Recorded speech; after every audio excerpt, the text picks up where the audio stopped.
All right, guys, I'm Michael Lown for TravelCostaRicaNow.com, and we're down in Este Rios Este, more specifically Sunset Del Mar, and we're just finishing up our relocation retreat, and we're talking to the people that were here and see what they thought.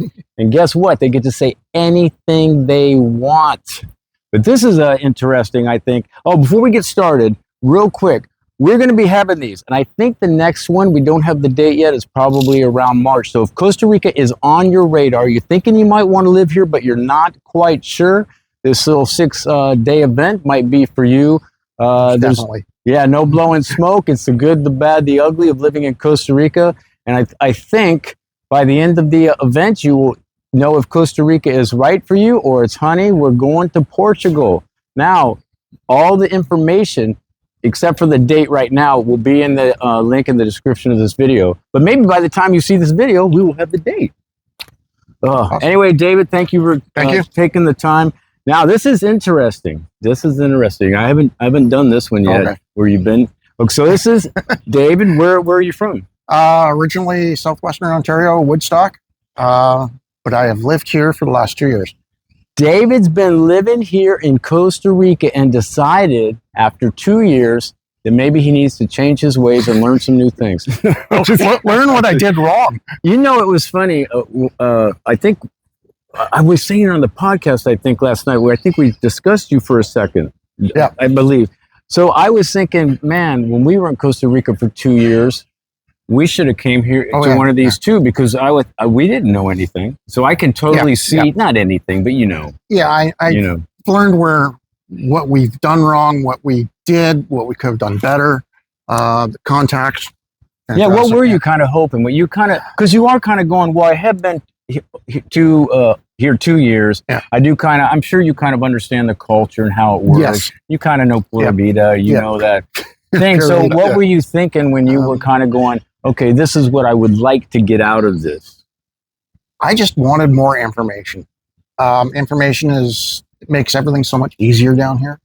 And when you're getting half truths or not truth, and I've heard so much good news about this, I just figured, hey, why not? Yeah, well, you know what we do? We got a lot of good speakers, man. I'm learning stuff. Yeah. There's people talking about banking and real estate lawyers and finance and oh my gosh, so that everyone's filling up their books with notes. So we have a lot of good speakers, and I think we cover a pretty good. Well, you got to tell me, did you feel like we covered enough, or did you feel like you I don't know, got your money's worth? I don't know. Yeah, well, definitely. The only thing I suggested to Johnny, since I've been here for 2 years, we've gone through setbacks. My wife passed away.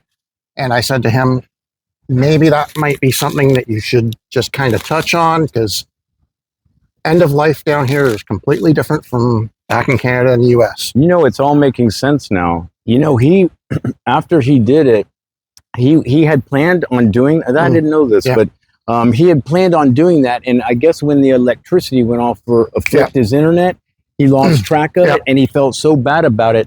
The next morning, he was like, I need some time. I need to tell him, because I didn't get to the end of life thing. Because actually, I've done a podcast, or we've talked about that before, because it is important, because most people aren't thinking of it. Yeah, you don't even think what's going on, and it could get costly. It did get costly for us because we didn't have life insurance. Everything was going really good, and it's like, and all of a sudden, my wife just got her cancer just took off, and it was like it got expensive, and then the end of life came, and it's like, what do I do? Who do I call?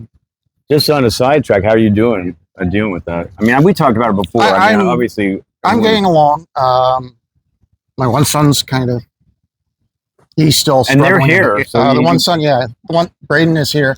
He's struggling a bit. The other son he's catching along with son. It's hard. I've got friends down here that are trying to help. It's like, hey, you want to go dancing? You want to go out to the bar? It's like, nope, not yet. So I'm not ready for that yet. Yeah. It's like, well, I don't dance. I don't drink much. I don't sing. That's probably good. Yeah. So that is good feedback. And I know he wanted to touch on, did he ever answer that for you? Yeah. When I went up to him, I talked to him about it, and he asked me, he goes, all right, what hospitals was she at? And I told him, he says, yeah. And he gave me a price, and I said, yeah, that's really close to what it was. He's on. I'll tell you, we're talking about Johnny, our you guys have seen him, and if you watch our videos at all, he's our medical dental tourism. He knows all about insurances and all kinds of stuff. So that's who we're talking about when we say Johnny. So, yeah, it's a good subject. I mean, us in the West already have a hard time talking about death as it is, let alone preparing for it. So. And it was just a shock down here. It just happened so fast, and it's like. So just keeping with that. So you just didn't know what to do? Like who do I call? Well, back home, you'd call 911. You'd have the ambulance come and all that. And here, I'd talk to the doctor, and he says, all right. He goes, as soon as she passes away, he goes, you have to call me. He goes, I'll send you a death certificate. He says, you call the funeral home. He says, they'll come, collect the death certificate, collect the body, and they'll do everything else. And I'm just still... I was in shock. Yeah, as you would be, right? So I was so glad that he helped out. The nurses helped out.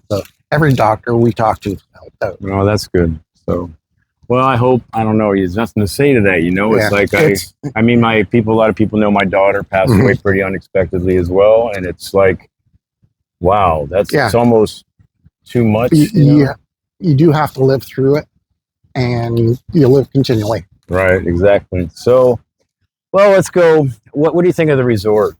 I liked it. It wasn't until yesterday I actually got around taking pictures because we were so busy, either on tours or in class. But yeah, yesterday we skipped a tour and I stood around here taking pictures, talking to people. I don't know. I love, this is my 4th time here, my 3rd relocation retreat. I love coming down here. It's like a mini vacation. The ocean's right there. Yeah. I don't know if my room is beautiful. Yeah. The food, but I think the food's been great. Other than the octopus. Everybody's why is everybody bagging on the octopus? I think it was good. It's just something some people aren't used to. And there was it was fantastic food. Actually, it was a lot more than a lot of people didn't like the octopus. And actually, there was a little feedback thing about that. Like, yes, always have good food, but it also should be... If you're having something that might be controversial, have an alternative. Yeah. Actually, that feedback's already been done. Okay. So, don't get me started on the coffee situation. Luckily, that got fixed. Yeah. So, the food, the place is obviously beautiful. I like it because I got the gym. It's not a Gold's, but it's enough. I love meeting the people. Have you made any, talked to anybody, made any connections? Everybody, a lot of Canadians here. There is. Yeah, there was a lot. Some from right around where we were. They were from Burlington, so talked to them. Others from Calgary. I think it's the biggest, as I've been watching people, people start kind of forming their own little clique. They start hanging around, which is good for everybody because now if they know you, they can eat, you've been here a couple of years, maybe they can run and they were picking my brains. Everybody was picking my brains about things. Yeah, that's really good. So I can help as much as I can. Right, and I'm going to kind of go back with, because I know this is true. Some people don't really understand how important it is, but it is contact. Yes, it is. Pablo, Johnny. Yeah. Pablo's our import-export guy. You've probably seen him on this channel before. But these people are the people you want to surround yourself. You do not want to start things with the wrong people. It can go very south, and it can be very expensive and very frustrating. So it'd be like being in the middle of construction, realizing you're getting ripped off, but you can't stop. It's like, it's terrible. And we did things against what you guys say. You're all saying rent, move around. We bought a house in Grecia. Just absolutely love it. It's nice and quiet. I try to, because I talk about that a lot, like you're not the exception to the rule and stuff. But the thing is, you are the exception to the rule, but for every one of you, there's like 30 that make that mistake. Yeah. So it's pretty one-sided, really, but you don't really know that because you're like, hey, it's working for me. It's working for me. So I totally get that. You got to do you. Everyone's got their own situation, but based on what I see and the stories I know, you are the exception. Yeah, we did a lot of due diligence. We studied for 2 years. We checked out what we need to come down, temperatures, climates, where's nice, what's nice. Well, you're in a nice climate. Yes. You're in a really nice climate. Did you check out any other countries? Yes. No, was any guys think you was kind of like, hey, well, maybe it's Panama, maybe it's... When we first, my wife said it it was one Thanksgiving 2018. She says, how would you like to retire a little early and move someplace hot? It's like, sure. So we just got back from Hawaii 2 years before and talked to our friends out there. They said, yeah, you can move out here. We can help you get your residency and all that. You would not be able to retire. Like, okay. So then we checked Vegas, Mexico, and Belize. And my youngest son said, no. He goes, don't want to go there. He goes, I'm thinking crying. And then we checked Panama and Costa Rica. Costa Rica had better health care for us. Right. So, because my wife had cancer, so they had cancer clinic in San Jose. So. Right. So do you feel like you got your money's worth? Oh, definitely. Would you recommend people that are on the fence that maybe? Most definitely. Yeah. That's and I'd like to come back in a year or so. I think you're going to be presenting soon. You got enough expertise probably accumulated next year. Hopefully I don't screw up anymore. You'll be presenting. Yeah. All right, guys. David, thanks so much for talking. Guys, if you're interested, again, man, in the description, there's a link with all the info. I would love to see you there. My favorite thing to do is talk to you around the pool, at the beach, at dinner. And actually, that's where all the information is, David. Yep. Everyone's like just talking at the table. Oh, yeah, you get in groups. That's right. All right, guys, I'm Michael Allen, travelcosta-rica-now.com. Peace, guys. Things are going to pop up. If you're thinking about living or traveling anywhere, always do your homework and research. And if it's Costa Rica, I'm going to put my videos up against anybody's. Ciao.